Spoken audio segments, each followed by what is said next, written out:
Pertemuan tak terduga. Hari itu cerah ketika Dendot, seorang perawat makam, sedang menyelesaikan pekerjaannya di pemakaman yang tenang. Dia telah bekerja di tempat ini selama bertahun-tahun, merawat dan merapikan makam-makam orang yang telah pergi. Suasana sunyi dan damai membuatnya merasa terhubung dengan kehidupan dan kematian, serta memberikan ketenangan jiwa yang sulit didapatkan di dunia luar. Tiba-tiba, suara teleponnya menggema di tengah keheningan. Dendot mengeluarkan ponselnya dari saku.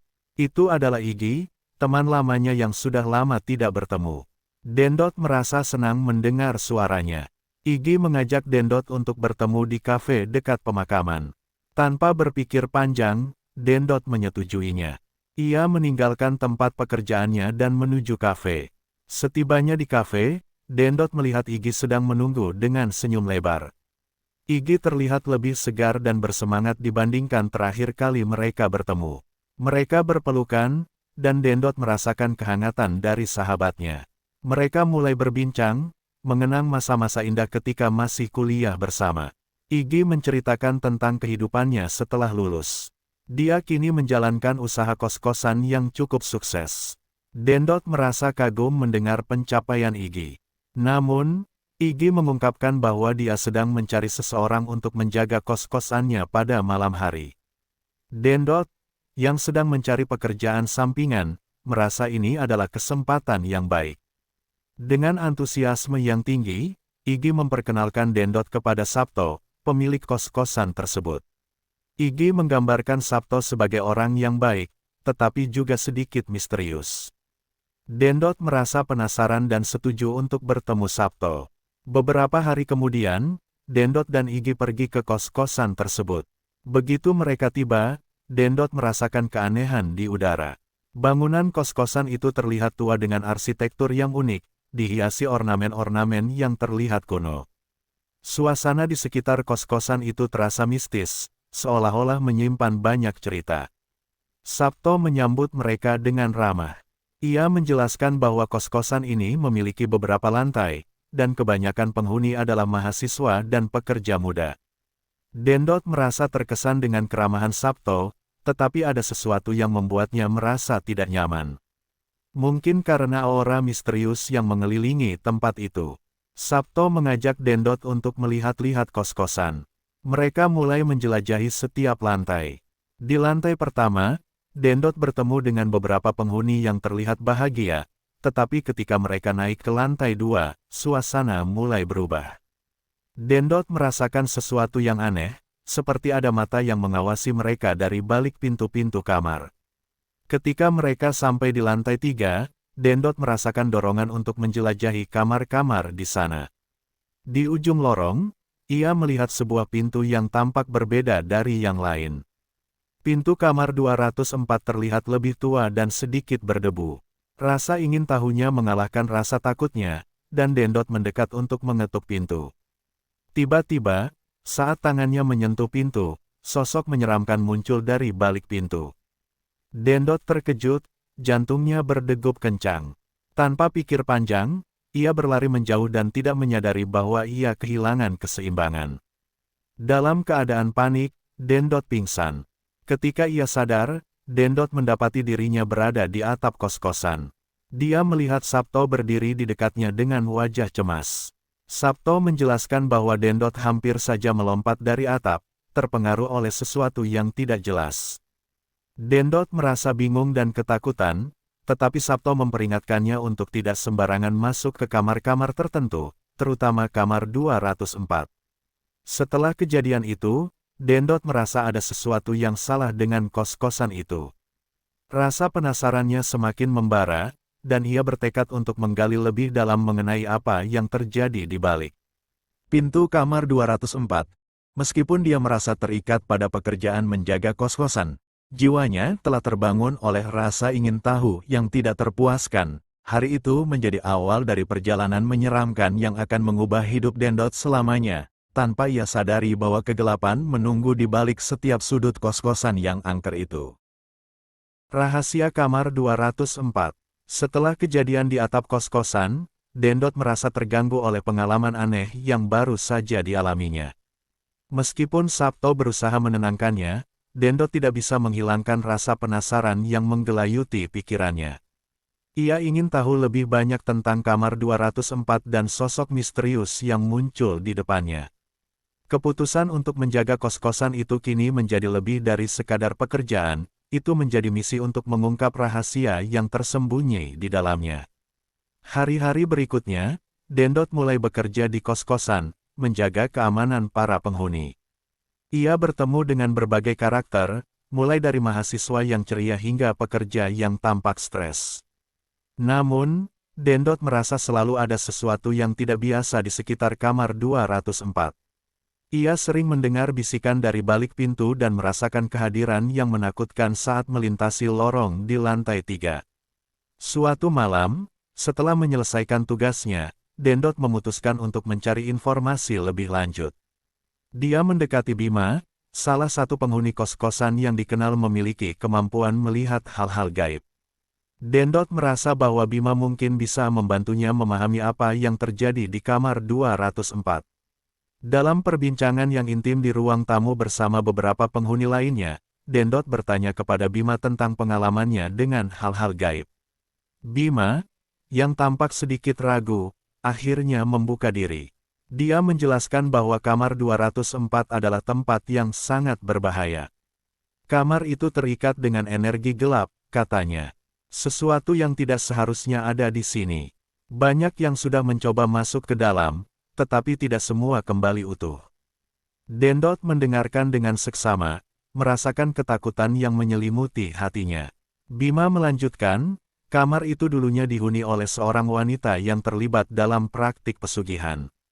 Dia mengorbankan banyak jiwa untuk mendapatkan kekayaan.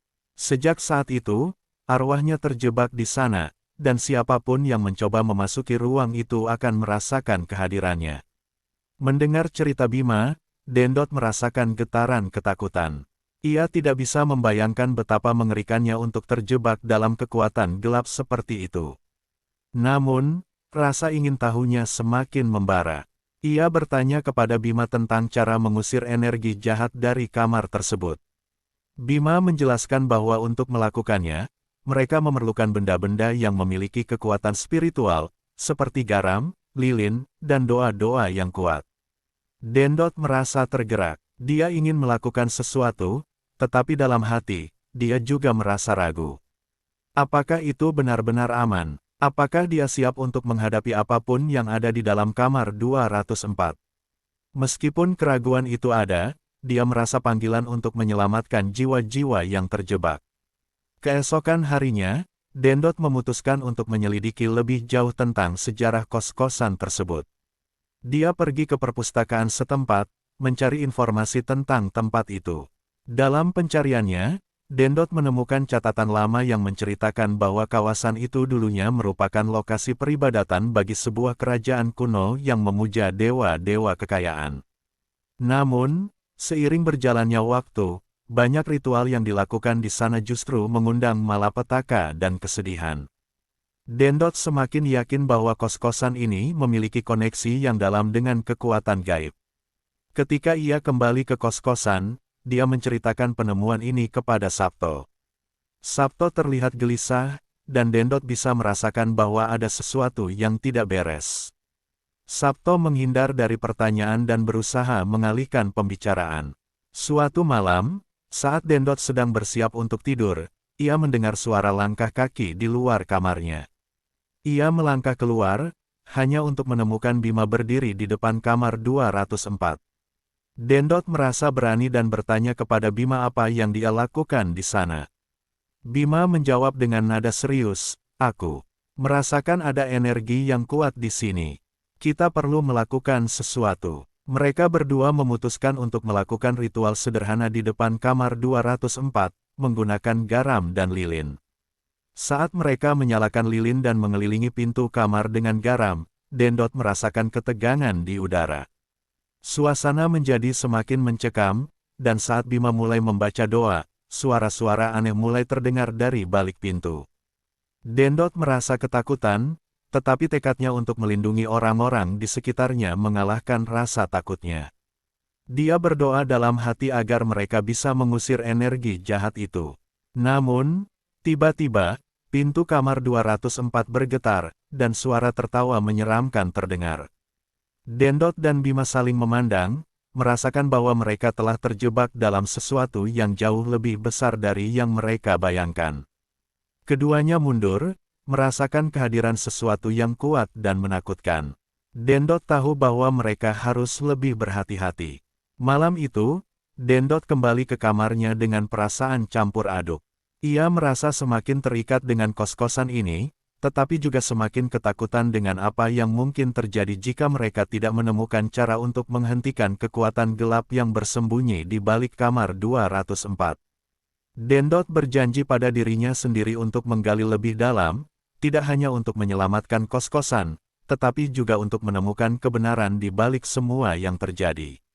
Dengan tekad bulat, ia bersiap menghadapi apapun yang menunggu di depan, menyadari bahwa perjalanan ini baru saja dimulai. Mencari tumbal. Setelah malam yang mencekam di depan kamar 204, Dendot merasa tertekan oleh beban yang semakin berat. Rasa penasarannya semakin dalam, dan ia tahu bahwa ia tidak bisa menghadapi tantangan ini sendirian. Ia memutuskan untuk menjadikan pencarian tumbal sebagai prioritas, bukan hanya untuk membantu Sabto, tetapi juga untuk melindungi semua penghuni kos-kosan dari ancaman yang lebih besar. Dendot dan Bima mulai merencanakan langkah selanjutnya. Mereka sepakat untuk mencari informasi lebih lanjut tentang ritual pesugihan yang dimaksud Sabto dan bagaimana cara mendapatkan kepala kerbau putih yang dibutuhkan. Keduanya berangkat ke pasar lokal di pagi hari, berharap bisa menemukan peternak atau orang-orang yang memiliki pengetahuan tentang kerbau putih. Sesampainya di pasar, Dendot merasa cemas. Suasana ramai dan hiruk-pikuk pasar membuatnya merasa tidak nyaman, terutama karena ia tahu bahwa mereka sedang mencari sesuatu yang tidak biasa. Mereka berkeliling, bertanya kepada beberapa pedagang, tetapi tidak menemukan informasi yang memadai. Kebanyakan dari mereka hanya menganggap pertanyaan mereka sebagai lelucon. Setelah beberapa jam mencari tanpa hasil, Dendot dan Bima memutuskan untuk beristirahat di sebuah warung. Saat mereka duduk sambil menikmati segelas teh hangat, seorang pria tua mendekati mereka. Pria itu mengenakan pakaian sederhana dan terlihat bijaksana. Dia memperhatikan Dendot dan Bima dengan tatapan tajam. "Anak-anak, kau mencari sesuatu yang tidak seharusnya dicari," kata pria tua itu dengan suara serak. Dendot dan Bima saling memandang, merasa waspada. "Apa yang kalian cari bisa membawa malapetaka?" Dendot, yang merasa penasaran, bertanya, "Kami mencari kepala kerbau putih. Kami mendengar bahwa itu memiliki kekuatan tertentu." Pria tua itu tersenyum sinis. Kepala kerbau putih adalah tumbal yang sangat kuat, tetapi harganya juga sangat mahal. Banyak yang telah mengorbankan jiwa untuk mendapatkan kekayaan, tetapi akhir cerita mereka selalu sama, penyesalan dan kesedihan. Kata-kata pria itu membuat Dendot merinding, tetapi dia merasa bahwa mereka tidak punya pilihan lain. "Kami harus mencarinya. Ada seorang pemilik kos-kosan yang terjebak dalam perjanjian dan kami ingin membantunya." Pria tua itu mengangguk pelan.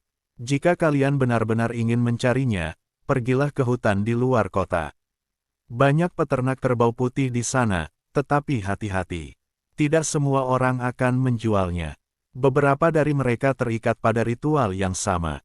Setelah berbicara dengan pria tua itu, Dendot dan Bima merasa lebih tergerak untuk mencari kerbau putih. Mereka berterima kasih kepada pria itu dan bergegas menuju hutan yang dimaksud. Dalam perjalanan, keduanya membahas kemungkinan yang akan mereka hadapi. Dendot merasa bahwa ada yang tidak beres, tetapi dia berusaha menenangkan diri. Sesampainya di hutan, suasana berubah menjadi lebih sunyi. Hanya suara alam yang terdengar, dan Dendot merasakan ketidakpastian yang menyelimuti mereka. Mereka mulai menjelajahi hutan, bertanya kepada peternak yang mereka temui di sepanjang jalan. Namun, banyak yang menolak untuk berbicara atau malah mengusir mereka. Setelah berjam-jam mencari, akhirnya mereka menemukan sebuah peternakan kecil di tengah hutan. Di sana, mereka melihat beberapa kerbau putih yang terlihat kuat dan sehat. Pemilik peternakan, seorang pria tua dengan tatapan tajam, keluar untuk menyambut mereka. Dendot dan Bima memperkenalkan diri dan menjelaskan tujuan mereka. Pria tua itu mendengarkan dengan seksama, tetapi setelah mendengar tentang permintaan mereka untuk kepala kerbau putih, wajahnya langsung berubah. Kepala kerbau putih tidak dijual begitu saja, katanya dengan tegas. Itu adalah makhluk suci bagi kami. Mengambilnya berarti mengundang malapetaka. Dendot merasa putus asa. Namun, Bima, yang telah mendengar tentang kepercayaan lokal, mencoba menjelaskan bahwa mereka tidak ingin melakukan kejahatan, tetapi hanya berusaha untuk membantu seseorang yang terjebak dalam perjanjian. Pria tua itu terdiam sejenak, mempertimbangkan kata-kata mereka. Aku bisa memberikan kalian satu kepala kerbau putih, tetapi ada syaratnya, ujarnya akhirnya. Kalian harus melakukan ritual untuk menghormati roh kerbau tersebut. Jika tidak, kalian akan mendapatkan kutukan yang akan menghantui hidup kalian.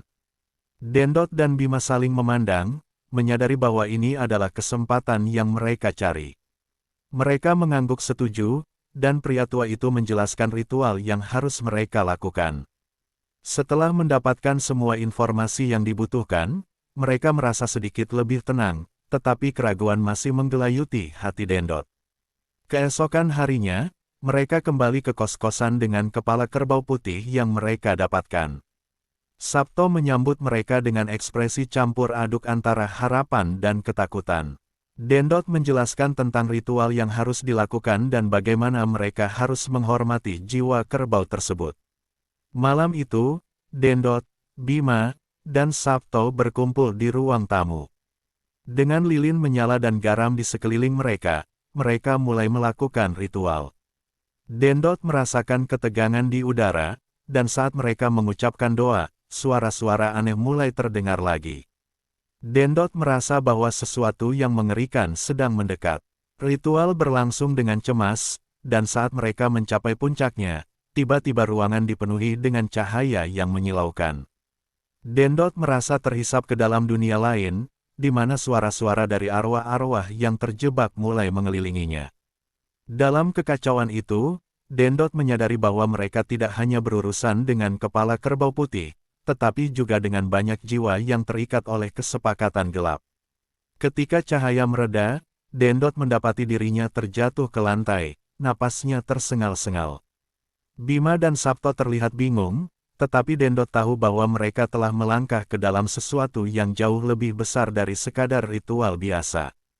Dia menyadari bahwa mereka harus bersiap menghadapi konsekuensi dari tindakan mereka, karena kekuatan yang mereka hadapi tidak bisa dianggap remeh. Malam itu, Dendot merasa gelisah. Dia tahu bahwa perjalanan mereka baru saja dimulai dan tantangan yang lebih besar menunggu di depan. Mencari tumbal bukan hanya tentang mendapatkan kepala kerbau putih, tetapi juga tentang menghadapi kegelapan yang mengancam tidak hanya hidup mereka, tetapi juga jiwa-jiwa yang terjebak dalam lingkaran kejam itu. Konfrontasi. Malam setelah ritual, Dendot terbangun dengan perasaan cemas yang menggelayuti pikirannya. Meskipun mereka telah melakukan ritual untuk menghormati roh kerbau putih, Dendot merasakan bahwa hal-hal belum sepenuhnya beres. Suara-suara aneh yang mereka dengar selama ritual masih terngiang di telinganya. Ia merasa seolah ada sesuatu yang bersembunyi di balik bayang-bayang, menunggu saat yang tepat untuk menyerang.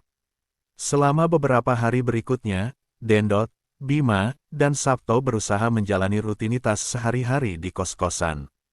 Namun, suasana terasa tegang.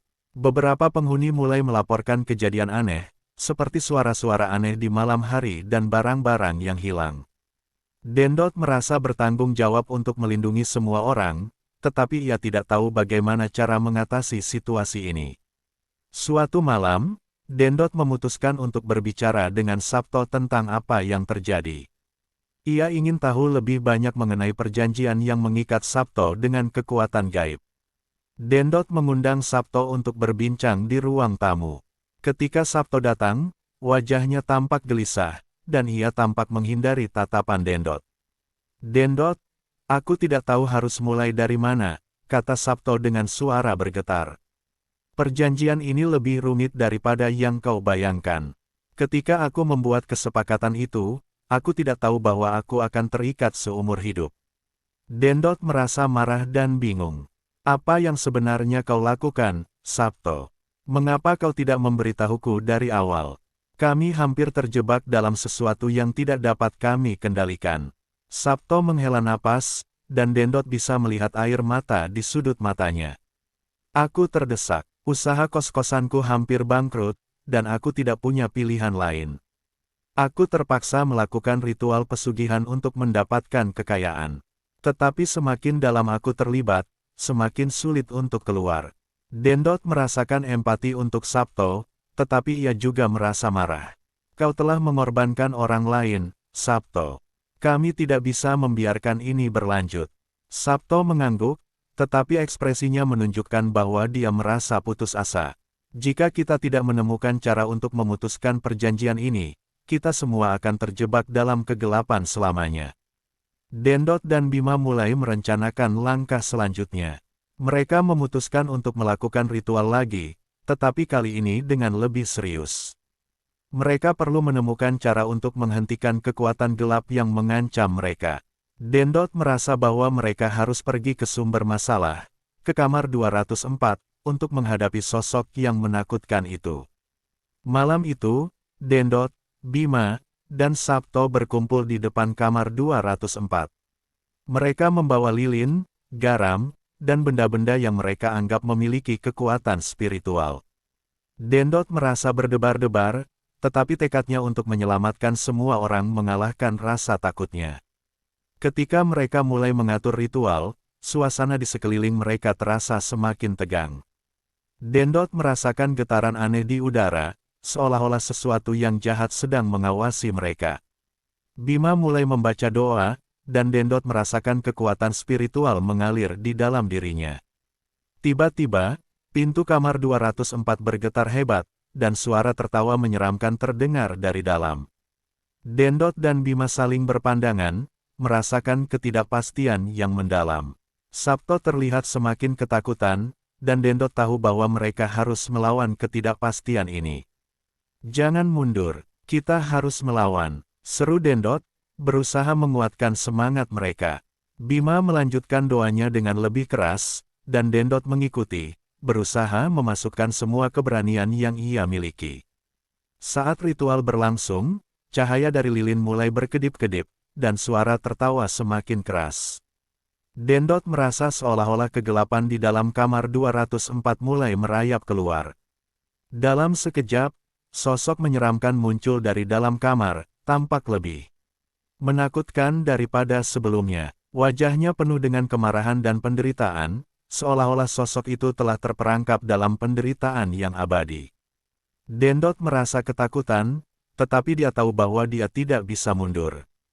Kami tidak ingin melukaimu. Kami hanya ingin membebaskan jiwa-jiwa yang terjebak. Teriak Dendot, berusaha berkomunikasi dengan sosok itu.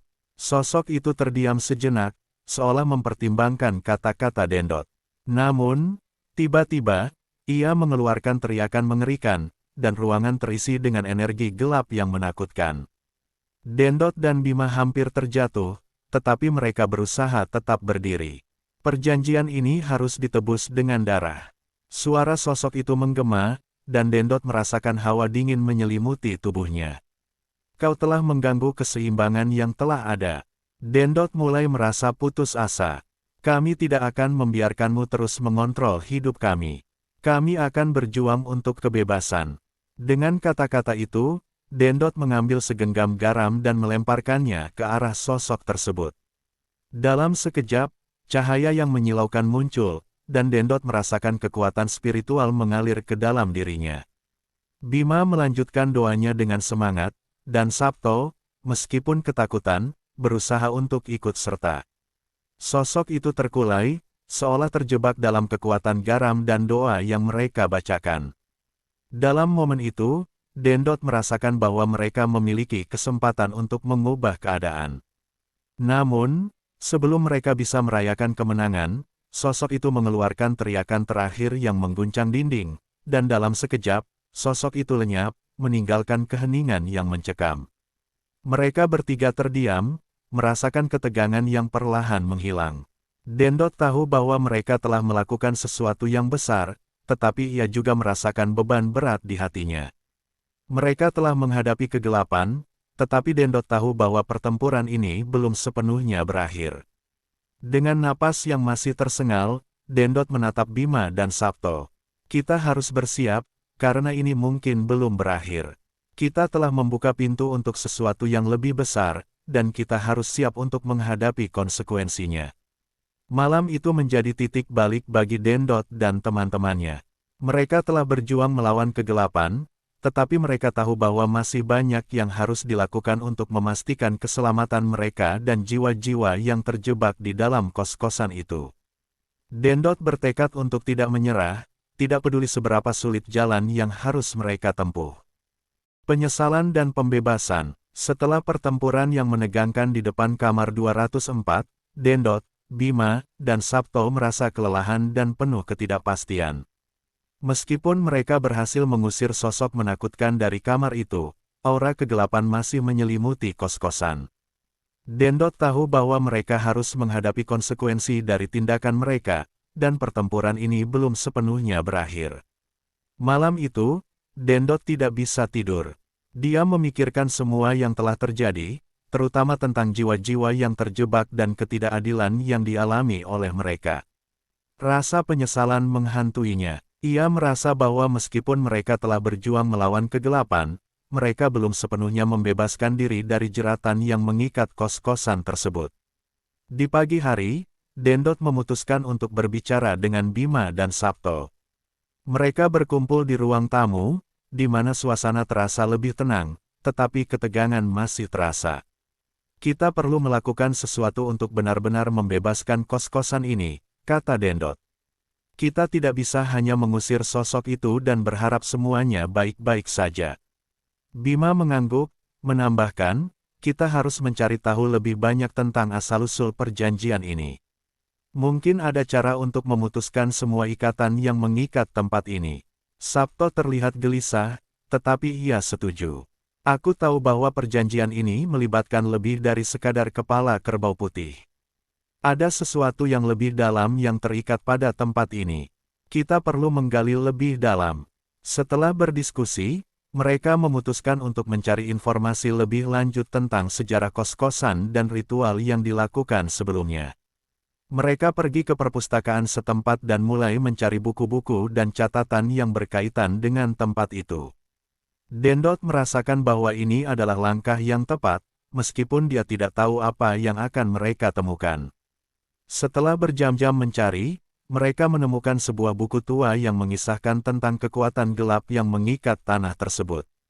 Buku itu menjelaskan bahwa di masa lalu, kawasan itu adalah tempat persembunyian bagi penyihir yang melakukan ritual untuk mendapatkan kekayaan, tetapi juga mengorbankan jiwa untuk mencapai tujuan mereka.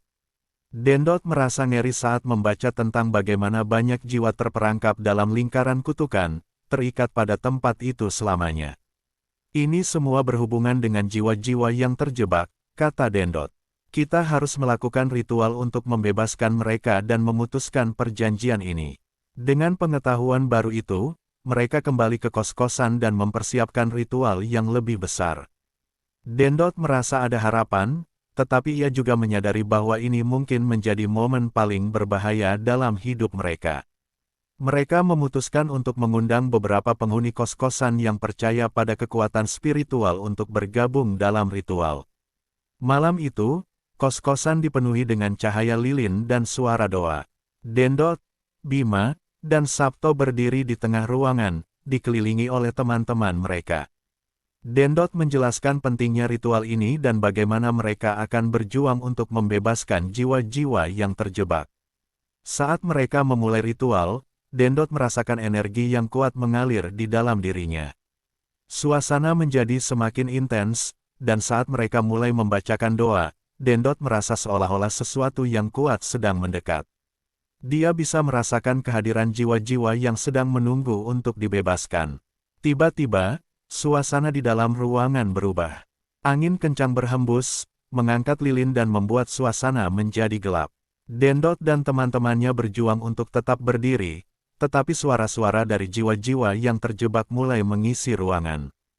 Dendot menyadari bahwa mereka sedang berhadapan dengan kekuatan yang lebih besar daripada yang mereka bayangkan. "Bebaskan kami!" Suara-suara itu berteriak, memohon untuk dibebaskan dari penderitaan mereka.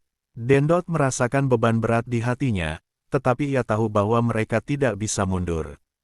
"Kami tidak akan membiarkanmu terjebak dalam kegelapan selamanya," teriak Dendot, berusaha menguatkan diri dan teman-temannya. Bima melanjutkan doanya dengan lebih keras, dan Sabto, meskipun ketakutan, berusaha untuk tetap fokus. Energi di sekitar mereka semakin kuat, dan Dendot merasakan bahwa mereka berada di ambang keberhasilan. Dalam momen itu, dia teringat akan semua yang telah terjadi, pengorbanan, penyesalan, dan janji untuk melindungi jiwa-jiwa yang terjebak. Dengan semua kekuatan yang ada, Dendot mengangkat tangannya dan berdoa dengan segenap hatinya. "Jiwa-jiwa yang terjebak, kami datang untuk membebaskanmu. Kami tidak akan membiarkanmu terkurung dalam kegelapan ini." Dalam sekejap, cahaya terang memancar dari tengah ruangan, dan Dendot merasakan energi positif mengalir ke dalam dirinya. Suara-suara yang sebelumnya menakutkan kini berubah menjadi suara lembut yang penuh rasa syukur. Dendot merasa seolah-olah banyak jiwa mulai terlepas dari belenggu yang mengikat mereka. Saat cahaya meredup, Dendot melihat sosok-sosok yang dulunya menakutkan kini berubah menjadi ringan dan berkilauan. Mereka mengucapkan terima kasih sebelum menghilang ke dalam cahaya. Dendot merasakan beban di hatinya terangkat, dan ia tahu bahwa mereka telah berhasil. Malam itu, Dendot, Bima, dan Sabto merasakan kedamaian yang belum pernah mereka alami sebelumnya. Kos-kosan yang dulunya dipenuhi dengan kegelapan kini dikelilingi oleh aura positif. Meskipun mereka harus menghadapi banyak tantangan, mereka tahu bahwa mereka telah melakukan hal yang benar.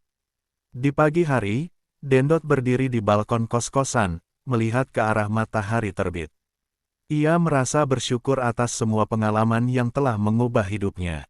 Dia menyadari bahwa kekayaan sejati tidak terletak pada materi, tetapi pada pengalaman, pelajaran, dan hubungan yang dibangun dengan orang-orang di sekitarnya.